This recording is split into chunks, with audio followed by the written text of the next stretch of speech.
Former Virginia Governor George Allen is making another bid for the Senate to fill the seat held by retiring Democratic Senator Jim Webb. He joined me for this exclusive Newsmax TV interview in which we talked about America's future in the face of a mounting debt crisis.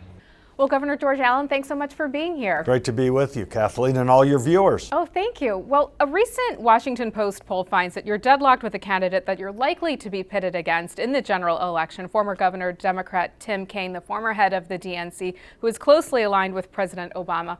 What separates you from Governor Kaine? The differences are our records and also our vision for the future. And I'm happy to compare my record as governor and senator versus his as governor, because I think taxes ought to be reduced on job-creating businesses and families. He proposed tax increases.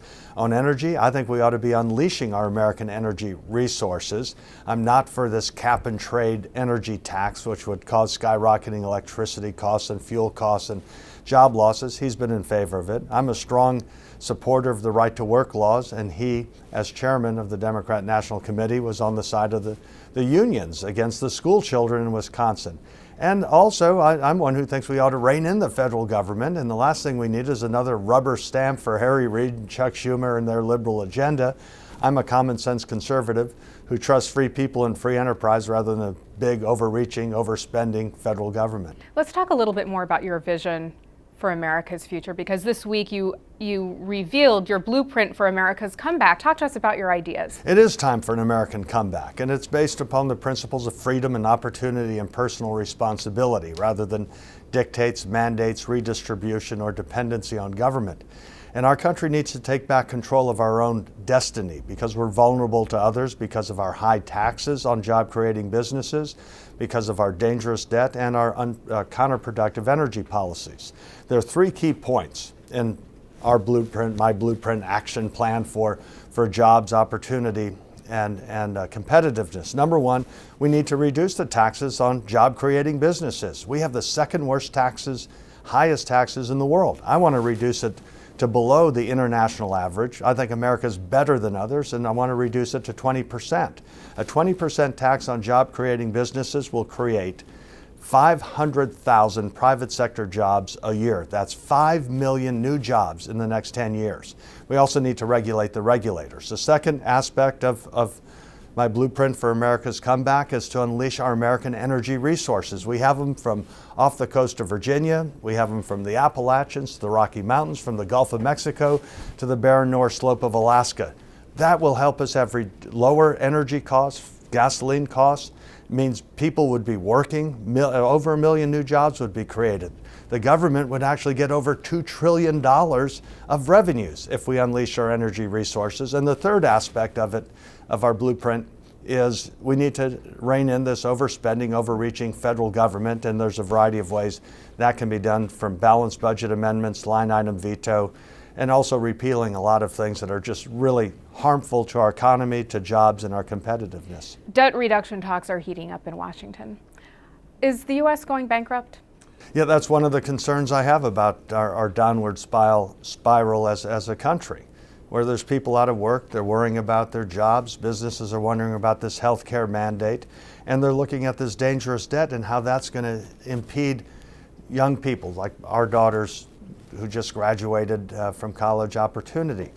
And it's not just Republicans versus Democrats, it's Standard & Poor's, it's rating agencies like Moody's, who are looking to downgrade the creditworthiness of the United States. And so when they're talking now about raising the debt ceiling, that can't be done unless there's real ironclad cuts in spending. We just cannot spend at the rate that it's increased and escalated in the last several years. It just cannot continue. It's unsustainable, and it's harming the future of our country. What kind of cuts would you like to see? Oh, there's a lot of them. First of all, I think we need to get back to the spending levels of 2008.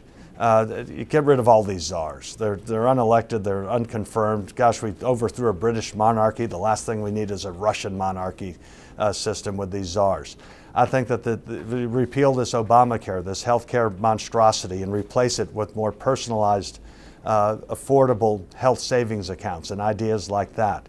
I think any of the money that has not been spent from this jobless stimulus that was nearly $1 trillion of spending, and unemployment rates are higher, that ought to be stopped from being spent. I think there ought to be a government-wide freeze on hiring and then reduce the employment levels through attrition, the only place I'd make an exception would be for combat troops. Okay, looking into your crystal ball, how do you see the debt debate playing out? Do you think that the ceiling will ultimately be raised, or does this end in a stalemate between the GOP and the Democrats? It's up to the president and it's up to the Democrats. The Republicans need to keep their word to the American people. The reason for this escalation of debt is because of a lot of things that the Democrats rammed through by one vote. The health care monstrosity, the stimulus spending, the bailouts, and a lot of those things really were just done by Democrat votes only. And so the Republicans never voted for it. Why should we condone, as conservatives, this kind of spending? So I think that unless there's real reductions in spending, and I would add to it, require a balanced budget amendment vote on the Senate. In fact, Mr. Jefferson in the beginning said, you need to bind them down with the chains of the Constitution so that they don't load future generations with perpetual debt.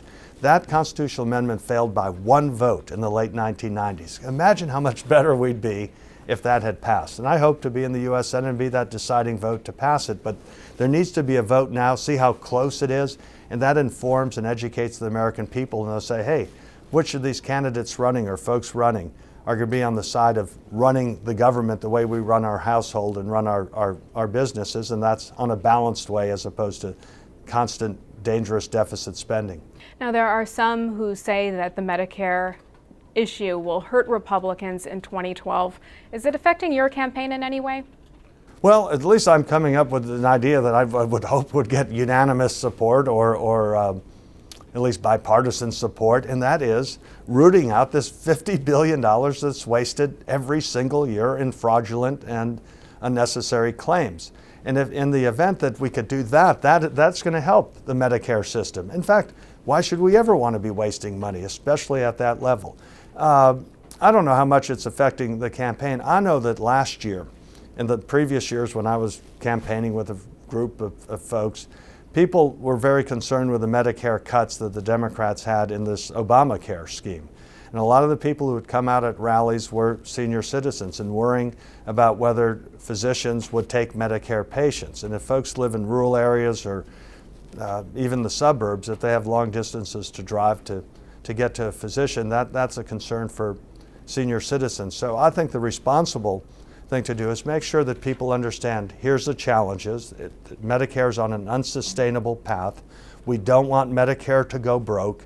What are solutions to make sure that Medicare is available for future generations? And of course not have an impact on those currently or soon to be on Medicare. And so that'll be an educational process, which I think it's good for the American people to be informed of here's a challenge, and then have a discussion as to what are a variety of solutions to make sure that Medicare does not go bankrupt.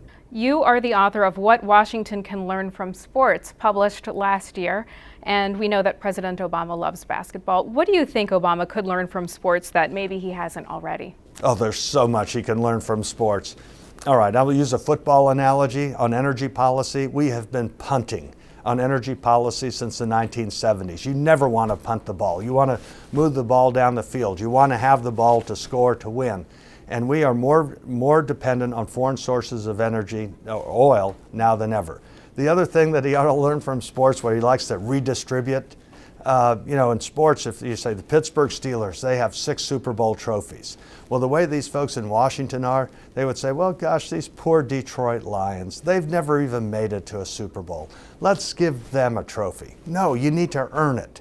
And what you could learn from the world of sports is competitiveness, that people have an equal opportunity, a level playing field to compete and succeed based upon their own hard work and ingenuity, and let the private sector, we the people, decide, not the officials deciding the game, because no one pays to watch officials officiate, but we have a bunch of officials up in Washington tilting the playing field and in fact making us play with a burden, especially with our taxes, regulations, counterproductive energy policy, and dangerous debt. Last question real quickly. Is President Obama a one-term president? I sure hope so.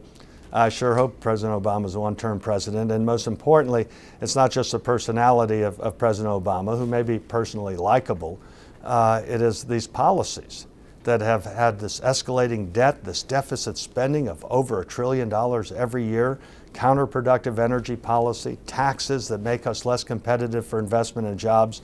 And what we need to do is have a leader, and hopefully also a legislative branch, who say, here are ideas that can work, that can make sure that young people who are graduating from college are only limited by their imagination and their ingenuity and their diligence, as opposed to saying, you all are going to have diminished opportunities. This is America. This is a land where everyone does have that equal opportunity to compete and succeed.